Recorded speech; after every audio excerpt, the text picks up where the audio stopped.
breaking down the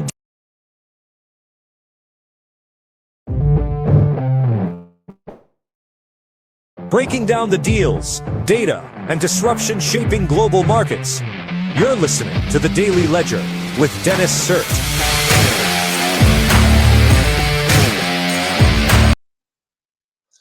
Ladies and gentlemen, it is Monday, November 17th, 2025. You're listening to the Daily Ledger, and I am your host, Dennis Sert. Good to be with you here today. I hope you guys had a good weekend. I did. I had a great weekend. Lots of sun. So yeah. Okay. We've got a lot of stuff on the docket here today, so let's just pile drive through it. And yeah, I think that's going to be how we're going to do it today.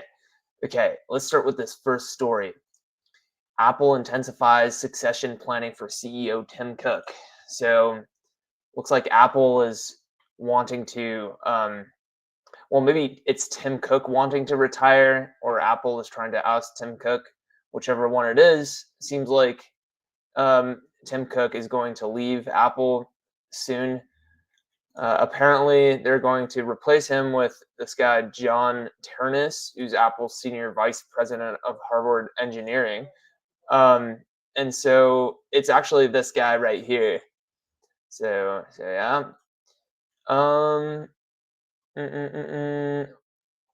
Looks like they're probably going to do it after this holiday period, so probably after January. So let's look out for that. Moving on, Jeff Bezos launching $6.2 billion AI startup he will co-lead, report says. So Jeff Bezos is getting his hands dirty once again. He's jumping right back in. Looks like he's going to be co-CEO of this AI-based hardware engineering startup. So that's kind of interesting. It's called Project Prometheus, new artificial intelligence startup he's partially funding. It's the billionaire's first significant executive role since he stepped down as Amazon's CEO in 2021. So yeah, good for him. Okay.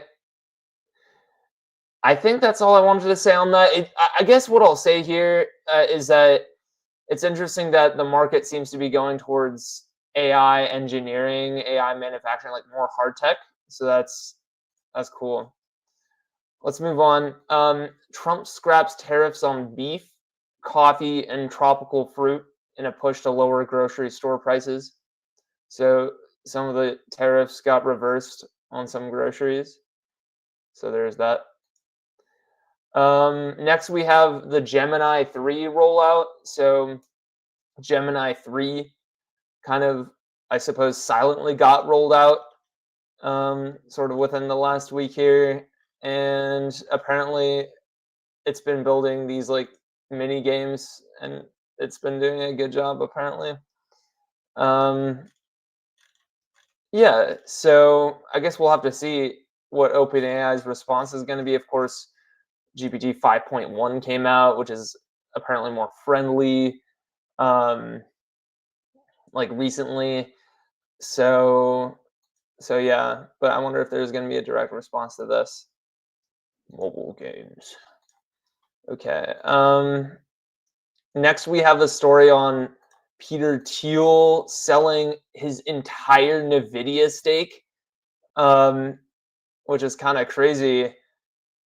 And so apparently this was reported then to Q3, and it says in this article here by tipranks.com that it's over holding and growing fears of the overinflated AI bubble. I'm still trying to figure out if there's actually an AI bubble, because you look at things like this Wall Street Journal article, why we could use a good long bear market. It's like, okay, like it is like when I read articles like this, it makes me wonder if, this whole like, oh my God, we're in a bubble. It makes me wonder if that's astroturfed. Like if it's fake and it's being kind of pushed forward just to sort of like do damage to the U.S. economy at this point. So that thought is crossing my mind, but I guess we'll have to see. Um, it's worth noting, of course, this is where we started, that Peter Thiel seems to have liquidated his whole Nvidia stake.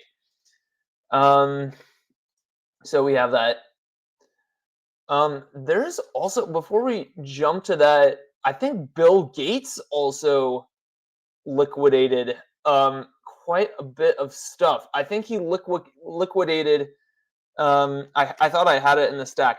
65% of his Microsoft shares. So let's see. Gates liquidates.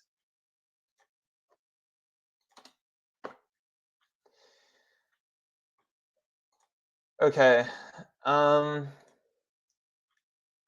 Gates Foundation cuts Microsoft stake by 65%, sells 17 million shares worth 8.8 billion. Yeah, so I guess we have that as well. In addition to Peter Thiel selling a whole bunch of stuff. So this is, yeah, we already talked about this. Okay, a few more. UBS. So per Financial Times, UBS chair talked to Scott Bessent about moving bank to the U.S. So UBS is I guess, one of Switzerland's most prized assets. It's this bank, super well known, the finance community, and apparently they're thinking about leaving Switzerland and coming to the U.S. And then looks like Scott Bessent was talking with some UBS representatives about that. Yeah, so that's kind of interesting. So we have that. We'll see if they end up pulling up. We have this TechCrunch article. Buy now, pay later is expanding fast, and that should worry everyone. It's really interesting that this is coming out, because it's really like, I mean, I feel like a commonality between a lot of subprime credit holders is that uh, they probably. I mean, I don't want to say they're prone to gambling, but um, I mean, there's probably a reason why they're subprime, and I feel like buy now, pay later, like what like Klarna does and stuff. I feel like that kind of feeds into it. It sort of like enables that, which probably is not very good. But yeah, it's kind of tough. The borrower profile is as concerning. As of 2022, nearly two-thirds had lower credit scores, with subprime or deep subprime applicants being approved 78% of the time. So they're probably going to get in.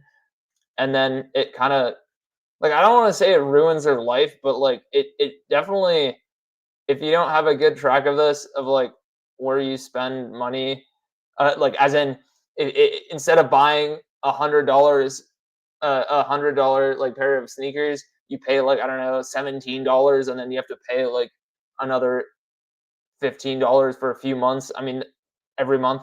I mean, that's kind of screwed. Like, that's kind of screwed, because you accumulate that, along with not just shoes, but like, I don't know, your morning latte from Starbucks, your phone, all these other things, and it's like, wow, that probably isn't good for trying to get out of debt, which is what these subprime um, credit holders want to be doing. Um, yeah, so that's what this TechCrunch article is kind of talking about as well. Yeah, so I'll just read this real quick. This statistics back up his unease. So it's talking about like some guy.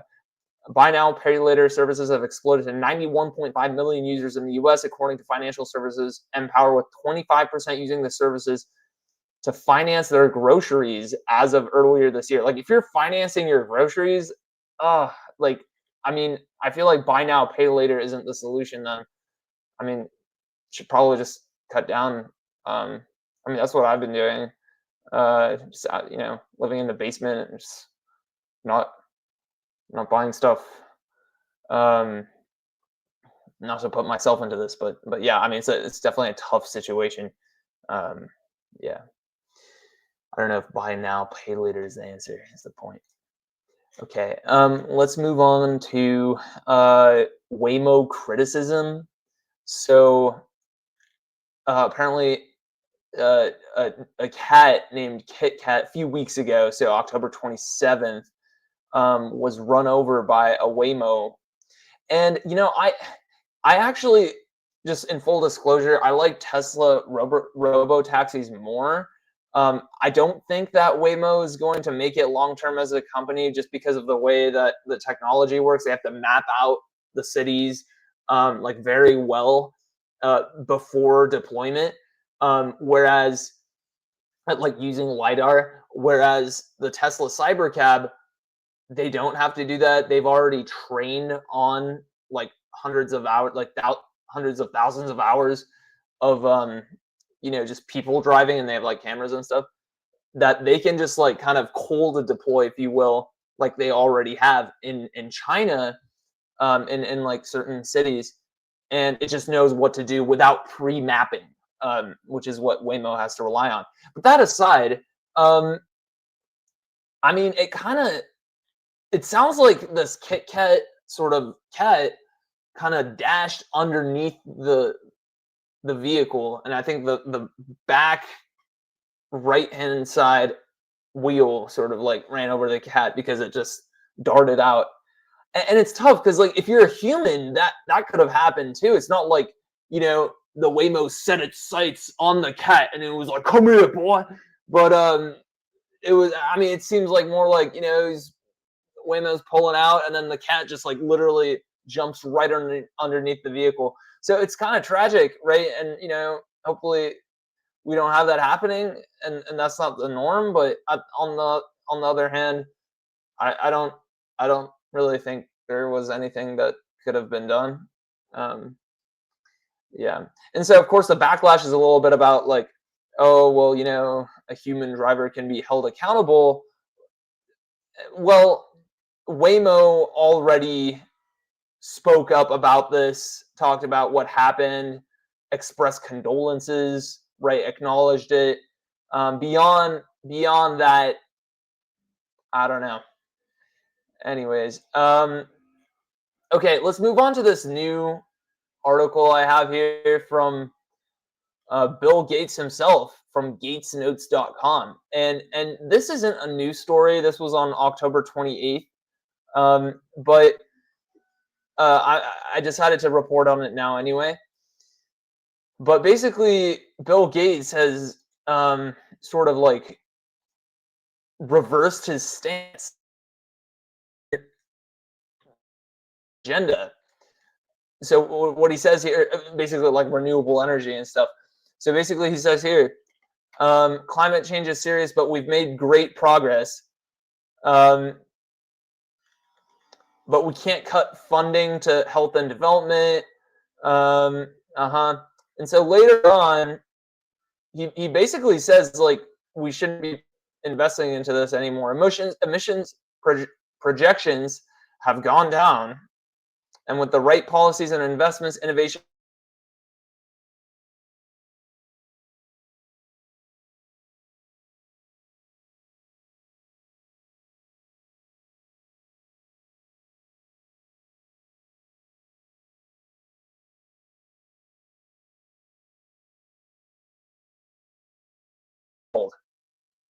yeah, like power generation for AI data centers. Um, so yeah, so there's that power generation for AI data centers. There you go. See, I could have written the article, and it would have been like a paragraph, not like a giant ass essay. Um,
Okay, sorry about that. I think the internet cut out. Okay, but let's get back to what we were talking about, which was sort of Bill Gates changing his climate approach in favor of um, AI data centers and energy production. So he doesn't say the latter part, but that's kind of what's going on. Okay, so there's that. Oh yeah, wait. This actually ties into it, but I do want to finish what I was saying before the internet cut out, which is that the U.S. In 2024 outputted 4,000 terawatt hours of electricity, and only 1/4 of that, so 25% of that, came from renewable energy. And so it's tough because the 2030 projection for AI data centers is about 1,000 terawatt hours, which is a 25% increase. So not to get into the numbers, but that is to say there isn't enough renewable energy available to power that. And I'm just saying that because why did Bill Gates change his outlook on that? Well, when you kind of think about that, well, what are you going to do, right? Because Microsoft, Copilot, Microsoft, and OpenAI, I guess we're probably still are to some extent bedfellows.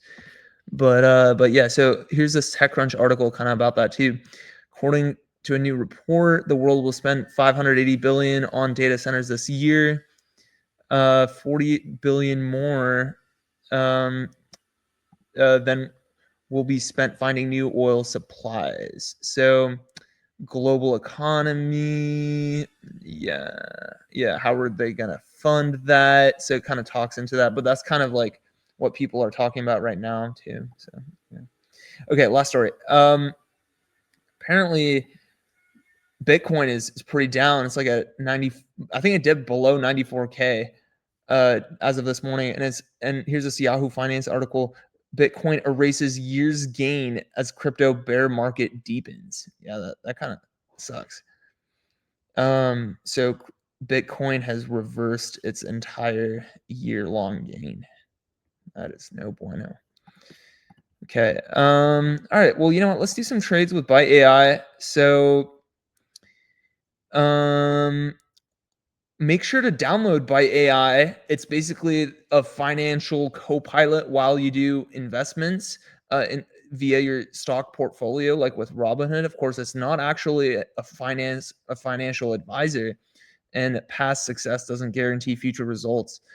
But it's a really good data aggregation tool. So it aggregates news sentiment for your portfolio, like individual stocks in your portfolio, as well as technical indicators, and kind of gives you a succinct way of understanding whether or not you should, enter, or you should probably enter or not enter the market. Okay, so I'm just going to read some of the non-neutral ones. So let's start with Meta. The RSI is approximately 40.3, indicating the stock is somewhat underbought. The price sits near the lower Bollinger Band with a very narrow bandwidth, implying a low volatility regime and potential for mean reversion. MACD is close to the signal line with a slight bearish tilt, suggesting limited immediate upside momentum, but not a definitive downturn. Yeah, Meta's sentiment across the provided articles remains neutral. Okay, so underbought. Very nice. Love to see it. Okay, and then let's look at Tesla. Tesla is mildly underbought with an RSI at 44.38, suggesting the stock could be priced lower than its near-term fundamentals, but not in an extreme oversold state. The MACD remains near the signal line with a slight bearish tilt, indicating limited downside momentum and potential for a mean reversion rally. Tesla sentiment is mixed, but skewed to mildly bullish. 7 of 10 articles assign somewhat bullish Tesla sentiment, underpinned by analyst optimism on potential rallies and ongoing AI tech momentum. Grok 5 discussions. Wow. Yeah, I should look into that for tomorrow's show. Okay. I think we're gonna leave it there. I'm gonna see what's going on with the Wi-Fi here. But appreciate everyone tuning in. And have a great rest of your day. Hopefully, you make some big wins in the market. Thank you.